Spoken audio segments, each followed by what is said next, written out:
What would it profit? Ooh,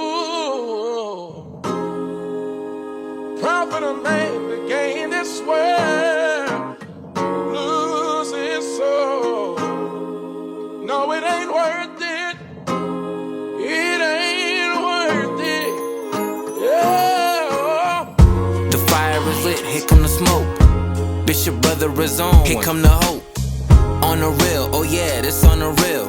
With Bishop brother, no they never quick to judge it. Plenty covered, yeah they talk about issues from their view. And they welcome all, they're not defined by their hue. Oh no, they're just speaking of their truth. Be sure to like and subscribe and tune in, you see the fire in their eyes.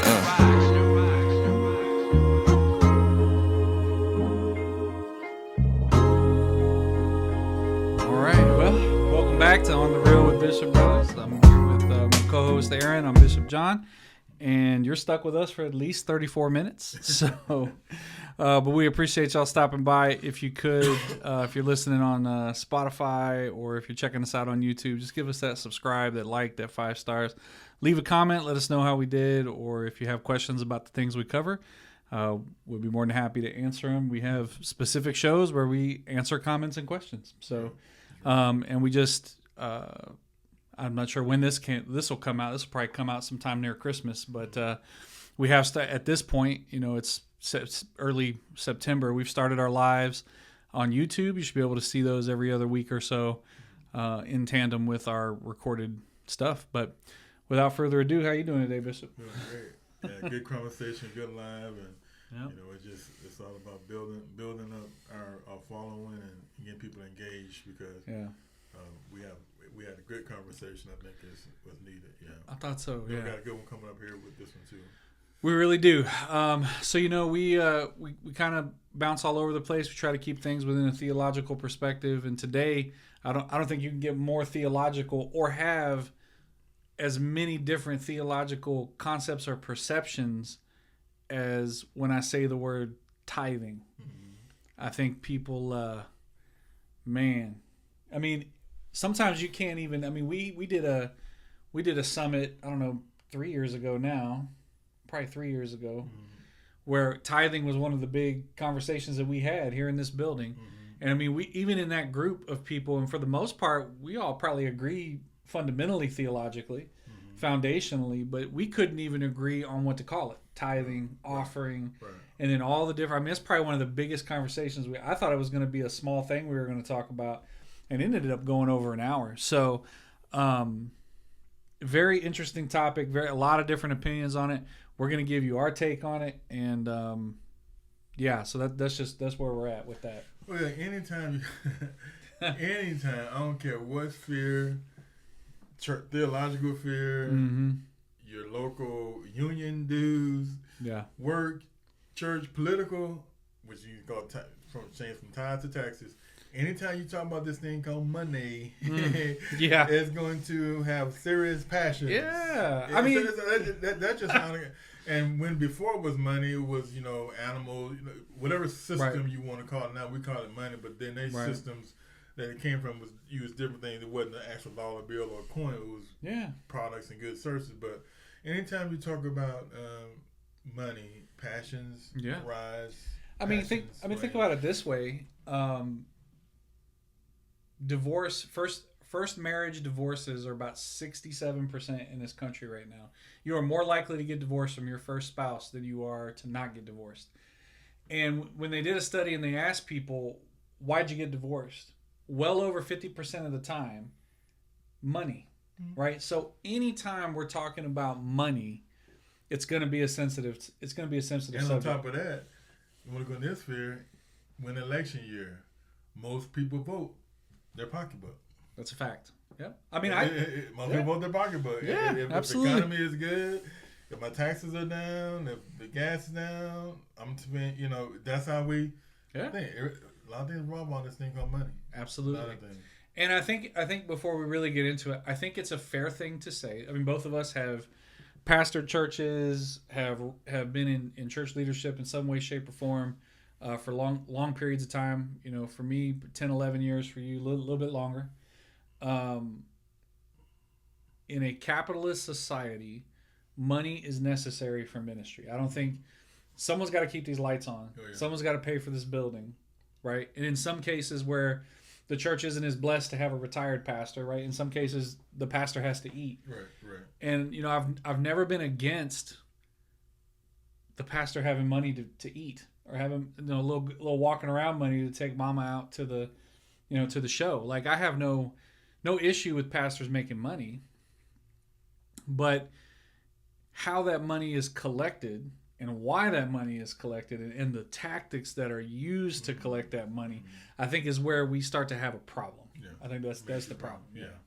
That's what the problem is, how we go about doing what we call the Lord's work. Mm-hmm. We're doing the Lord's work, like I said, Catholic Society, CPS, is going to CPS and saying, I love you, Jesus. They're going to say, well, thank you, brother, but yeah, give me the check. Yeah, you want HEB. Where's this light money? HEB, loving God, and then, they want the money. So, how we do it though is what I think our focus is going to be, is how we do it. Yeah. So I can tell you, my experiences with tithing, starting out, in an Irish Catholic family and going to Catholic church, tithing was expected, and it wasn't called tithing, it was called offering, right? That's what it was called when I was in Catholic church. When I grew up and some of my theological perspectives changed, and I went to seminary and became a licensed minister in the evangelical church, it became tithing, right? And then it became tithing and offering, right? There's two different types and all this stuff, but all that to say this, I think the thing that's interesting is what I like to ask about. The first thing I ask people when they want to talk about tithe, because it is a big deal. Anytime you talk about money, it's going to be a thing. Yeah. It's going to be a big deal, and people are going to have lots of opinions on it, which is fine. I have lots of opinions on it. But I think the thing that normally would get asked to me about tithing, or I would ask people when they would get so hot and heavy about tithing, I would just ask them, why does your congregation tithe? What is the purpose of your congregation tithing? Right? And I've gotten a plethora of different answers. I've gotten answers from, well, it's biblical, you're required to do it. Okay? And I don't it's fair to say that you could make an argument for that. Slavery is also biblical. So maybe that's not the only thing we use to decide what tithing is. So but you say tithing is biblical. Tithing is the tithing is to prove your love to God. I've been told that before. I've been told, well, and the one that I typically assimilate more with or resonate more with is, well, when you're part of a community and that community is doing things for the community, for the greater community around it, you should want to be a participant in that. And how you participate in that is you should be able to participate as much as you can, right? So the first thing I'd like to know, Bishop, is kind of your background with tithing, and kind of, because our backgrounds are, I don't know if you've noticed, probably very different. But what was your, like me growing up with tithing, it was part of the service. It's just something you did. What was tithing to you when you were coming up?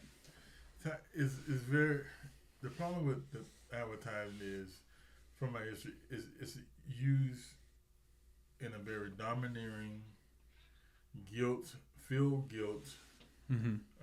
fear tactic, in the sense of that if you don't do this, God is going to take something from you, or take this out on you, because men and women, people are telling you that do this, or this can be part of the damnation of your soul. Yeah. And this is where I really disagree and didn't like, because nothing we do for God should be based on fear, or we're going to go to hell, or we're going to do this because if we don't do it. Yeah. Because I don't read it that way. But a lot of people believe it that way because they've been, again, in darkness, believe that God's endorsing something that we came up with, that God is endorsing. We're taking this, and so if you don't do this, you're going to die and go to hell because you don't do certain things. So that's how it is. Fire and brimstone. Yeah. And one thing that really bring about is there is no accountability for it. The people taking the money is not accountable for anything. You're accountable till death. Right. But once it crosses your hands to their hands, then the accountability is over. Don't question now what I do with what I said that's going to cause damnation to you. Yeah. That's always have a problem with it. Yeah. The one-way accountability system. Yeah. That's so I think early on, I think especially in the Catholic Church, and this is not a knock to I haven't been in Catholic Church in 20 years. I don't know what y'all do. When I was there was no, I think it wasn't so in your face, but there was definitely an understanding that if you didn't participate in this part of worship, that you were kind of on the outs. Like you weren't really in communion with the church. And in Catholic dogma and doctrine, if you're not in communion with the church, you're really not saved, right? So there's some doctrinal overcross there, right? So I think we probably had a similar upbringing in that it was definitely tied to salvation. Like it was 100% tied to salvation. I think maybe we were just nicer about it. Yeah. Like maybe we just didn't say the quiet part out loud. But I don't think that changes how damaging it can be, right? And and it's that and many other reasons, me and the Catholic Church agreed to see other people. I mean, they do great work for people, but it just wasn't for me. So after my upbringing, when I went to seminary and started to learn the Protestant Reformed methods of tithing and why you tithe, it kind of, I will say this, when I went to that, it went away from this singular accountability. For example, when I was the lead pastor up in Washington, every week we had to provide the entire congregation with a budget sheet, right? They got a little packet. They had the order of service, and at the very end, they had how much money we had in the account, what had been spent that month, what the pastor makes, like all those kinds of things. I will say I appreciated that about that church, that there was definitely monetary accountability of those funds. So that part changed. However, the browbeating didn't change, right?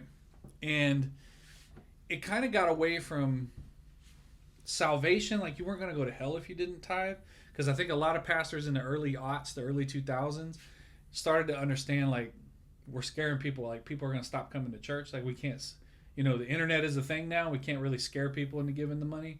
So they had to find other creative ways. The church can't feed people without your money. The church, Jesus needs this money to be able to move around in society, right? Like Jesus needs walking around money, right, to do anything in society. And it kind of shifted to this, you're not going to hell, but are you really part of the church if you're tied? You know what I mean? It changed. Right. And in some churches where I pastored, not only were they browbeat, they were sent every month. They would get sent home basically like a report card on how they were tithing. Wow. It would show them how much they tithed for the month, and then it had and then on the other side it was like this really nice way of saying, well, if you make $50,000, you should be tithing $5,000 a year. If you make $80,000, you should be tithing $8,000 a year, and this is how much you've tithed year to date. So in order to make what God requires of you, you still got to, like, it was a bill. Like you were in essence getting a bill from the church. So maybe the game had changed. Well, the game hadn't changed. The plays had changed a little bit on our side, anyway. Capitalistic structure. They turned the time into capitalist. It created classism. Mm-hmm. Come on, you know what I mean. People know what classism. Well, you stay on this side of the tracks. You stay in this neighborhood. Yeah. So I can tell where you live. I can tell your class by where you live.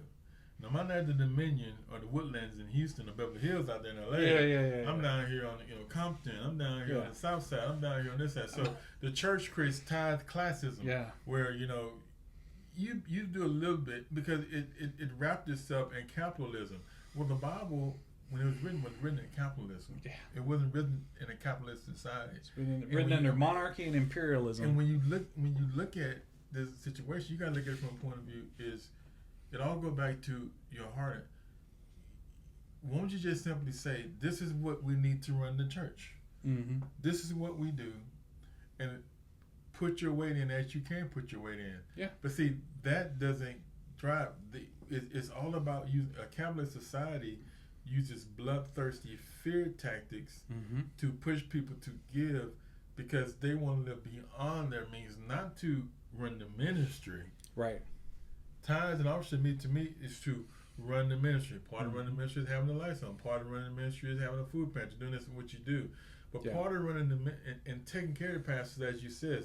But part of the ministry is not having my pastor have a Cadillac, not having a wardrobe suit. Gold watch for Christmas. That's not the part of the ministry. Is you didn't give me a gold watch. But see, go back and check out that video. That's a good one. Tithes are not. It's for the tithe offerings supposed to be used for the upkeep, in my opinion, of the kingdom of God, for the work of the kingdom of God. Because us, particularly us, because it's needed necessary. This is the other end. This notion that the church need money. See, stop that nonsense. Right. Too. Yes, exactly. you do. You gotta pay the light bill. You gotta pay the rent. You gotta pay. You gotta pay these things. You want to have a ministry. Even. Right. Okay. Well, you're supposed to take the money and feed the hungry. Okay, it takes gas for me to go and feed the hungry. Dude, I mean, relax. Quit. Don't go left field. If the hungry's on the south side of San Antonio and I'm on the northeast side, I gotta have gas in the truck to take the food. That's a fact. So that's money. Yeah. Don't say it don't take money, because I go to Shell and they don't take me speaking in tongues. They don't take thoughts and prayers? And they don't take me reading Titus and Man, all. They take money. Oh, yeah. Whether mine or somebody else's, but my line is money. Charger check. And so don't say that, but also don't say, don't use the tithes and offering as a fear tactic to say this is tied to your relationship with God, as if God going to say, because you don't give money to this organization, then I'm going to reach down from heaven and destroy you for it. Right. This is fear tactics, and this is why people, because the government just going to take it from you. Yeah. Before you even see it. Before you even see it, and you don't know what they're doing with it. But that's our system. But they just take it from. God gives you a choice to give it. So men come in and say, you know what? How am I going to get this money? Am I going to use love? But love going to draw like that. Yeah. And in our society, fear moves people. It causes people to. I mean, just look at COVID and look at the shelves. Mm-hmm. If they say, I guarantee you, if they say we're gonna have a hurricane, you better go to the store quick, because them shelves gonna be empty. Yep. Why? Fear, and they understand that fear. And then look here, watch this. Well, who's the greatest endorser? Not Barack Obama, Donald Trump. God. Mm-hmm. Oh yeah. God said this. We don't. As human, we don't want to displease God. No. Because God can destroy me. Mm-hmm. The greatest people are going to lose out using God as their endorsement, because you're using fear tactics. Mm-hmm. And I remember, gosh, it's probably 2010, and I was watching this video, and in this video, it was a pastor. And there is a prosperity preacher, so we already know there's going to be a problem, right? But he said something profound to me. He said, we got people on welfare that's willing to make a $200 donation. And in my mind, I'm like, what an abusive thing to do and say, right? First of all, let me just make this clear. If you're listening to this and you're a pastor, and you got people on welfare in your congregation and you're expecting them to pay you, you're trash. Mm-hmm. I'm sorry. You are hot, dumpster juice trash. You are trash. Mm-hmm. Because these are the very people you've been called to serve. This is the legitimate subject of who you've been called to serve by your Creator, and you're grifting them. Mm-hmm. Unacceptable. No one on welfare should be paying tithe. I'm sorry. These people were sending in their food stamps. What is wrong with you? Why would that ever be okay? You are grifting the very people you're supposed to be serving. So that really shook me up pretty good on the concept of tithe, like this idea. Let me just say this: God is not going to punish you for paying your rent. God is not going to punish you for getting groceries instead of throwing a 20 in the plate at church. And if I'm your pastor, please go eat. Please go eat. We'll figure it out. If we've gotten to the point where we need people who don't have food to start giving us money, we're in a larger problem than we think we are. Right? That should not be necessary. And if you're doing that, it might be time to close the church. Let me tell you something. We got people right now. It's talking about grifting, right? People look at Trump, and so he was selling these Bibles, right? Mm-hmm. For $99, right? But we laugh at that and we scorn that, which is fine. Yeah. But every Sunday after Sunday, you listen to grifting every week. Yeah. And you say nothing. Yeah. So you talking about him? No, look at your own mirror. Yeah. This grifting that happens Sunday after Sunday. I know people will tell you right now. They believe in this tithe thing so much, they will tell people this. Talking about a grift. Even if your kids got to go hungry, God is telling me to tell you to put that money in his offering basket. They'll tell you that to their face. Mm-hmm. So messing with grifting, because grifting happens more Sunday. It happened today, I guarantee you. Somebody used a grift that, again, people indoctrinated. Yep. They thinking they're really this is big. They thinking that they're disobeying God. Yep. They're thinking they want to follow and this pastor that they've elevated beyond what they should be elevated told you, even if it caused me to lose my lights, electricity, can't feed my kids. That if I if I take it and do that with it, God's gonna destroy me. And people believe that, and because they've been indoctrinated to believe that.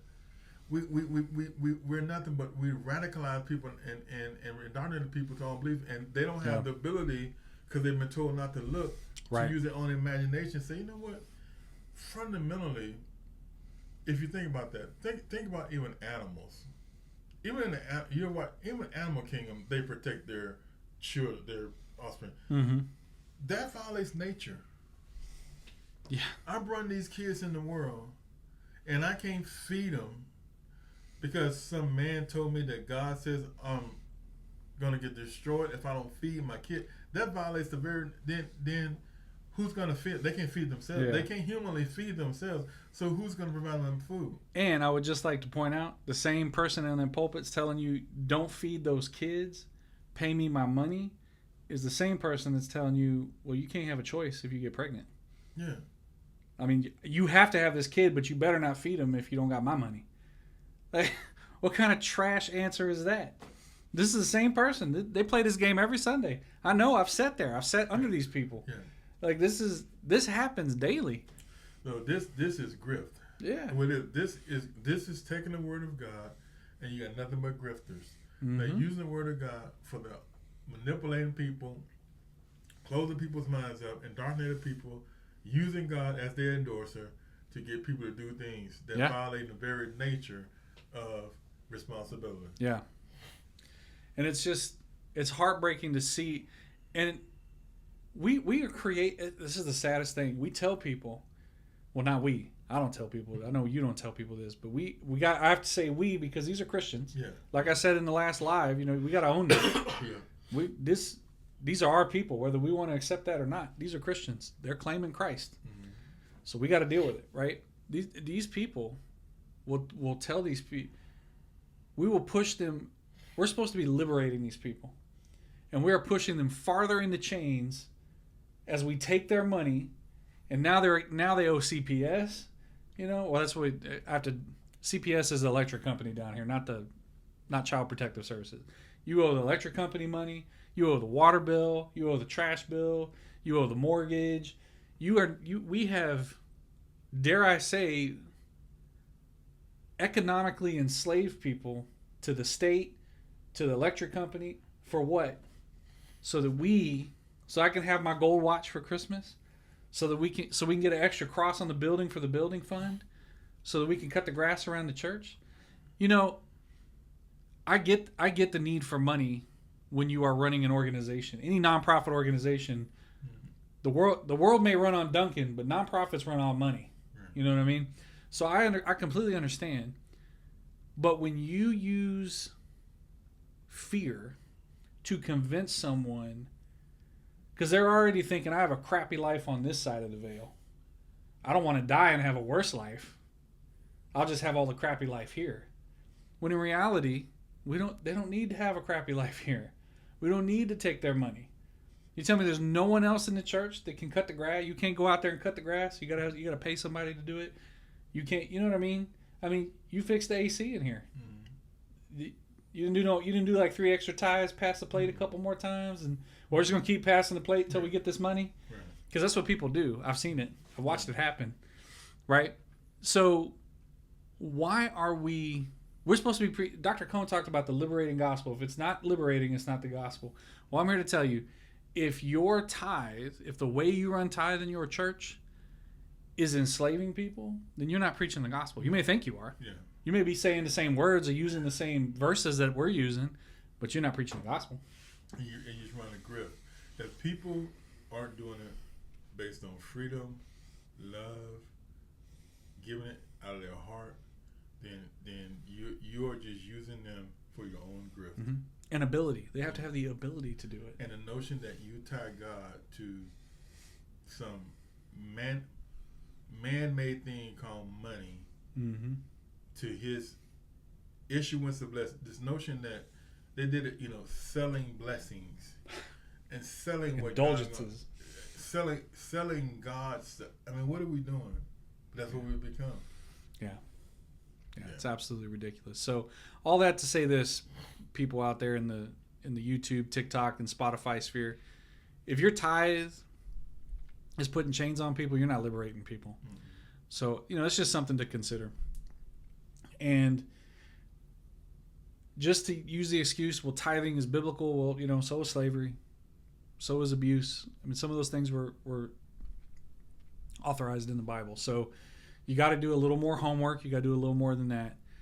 I think just being honest. The last thing I'll say about this is I have done better with offering, tithing, keeping us, keeping things running.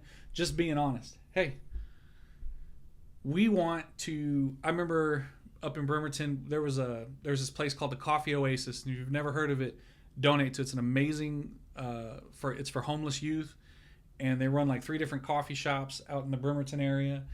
And basically what they do is they have a homeless shelter for kids on the level above their coffee shops. And if the kids are old enough to work, they're the ones that work the coffee shop, and they get a paycheck, they get a place to live, like they do all this great stuff. But they don't have a lot of money to like go out and be kids and do kid stuff. So we raised money specifically to take these kids to an arcade, like downtown. Like we went and like basically gave them all like $100 each and was like, go tear it down. I got more response just going, this is what we're doing. This is what it's for. Being honest about what we're going to do with the money. This is what the money's for. We have a separate account for this. Will you give to this, please? Thousands of dollars. And these are people of modest means. They're not poor. They certainly weren't poor. But they weren't wealthy. Most of them were on fixed income retirement, and we were still able to provide 50 kids with like $50 each to go. We had raised a significant amount of money for these kids to have a nice day. But I raised it not by fearing people into it or telling them they're going to go to hell if they don't give me the money. We did it by just being honest. This is what we want to do, and then we preach to it. This is what we're supposed to do. It's what we're called to do, right? Hands and feet. You can use all your your cool Bible verse, break them all out, and it's great. Got to do some really good sermons, and we raised the money, and no one got hurt. No one got chains applied to them because I took away their electric bill money. And I had people that were like, hey, Pastor, I'm really sorry. We can't donate this month. And then they would go into explaining. I'm like, you don't have to explain anything. You don't even have to tell me. Like, it's okay. I'm good. We're good. We got plenty of people that can, we're going to, God, here we go. I'm going to give up control and say this. God is going to find a way to make this happen. Right? Not John, not the church. Because this may come as a shock to you. God doesn't need your money. Mm-hmm. The money helps. It helps to move things, but God doesn't need it. Right. So. And I say is never, ever take from your family, give them to some church. I don't care who it is. Yeah. Never don't feed your kids. Yeah. give them to some church. Take care of your family first. Take care of your kids first. Take care of your responsibility. Whatever it is. Don't never anybody believe that you should be outside in the cold with your kids given to some building in church. Don't do it. It's not scriptural. It's not scripture based. Okay, how they twist it, it is not right. It's not of God, and it's grift.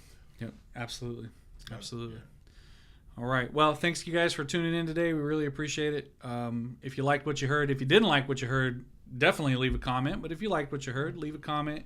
Give us that 5-star rating on Spotify. Helps for whatever reason. If you give us your brisket recipe, we'll do a show on brisket recipes if we get enough of them. But leave us a comment, the 5 stars, all those things that help us get the word out. Because we think there's plenty of people out there that will tell you that if you don't tithe, you're going to go to hell. Or you're going to go to hell if you don't tithe. I think there needs to be a little bit of this voice that, not only are you not going to go to hell, nothing bad is going to happen to you ordained by God if you don't tithe. So we appreciate y'all hanging out. And until next time, we'll see you later.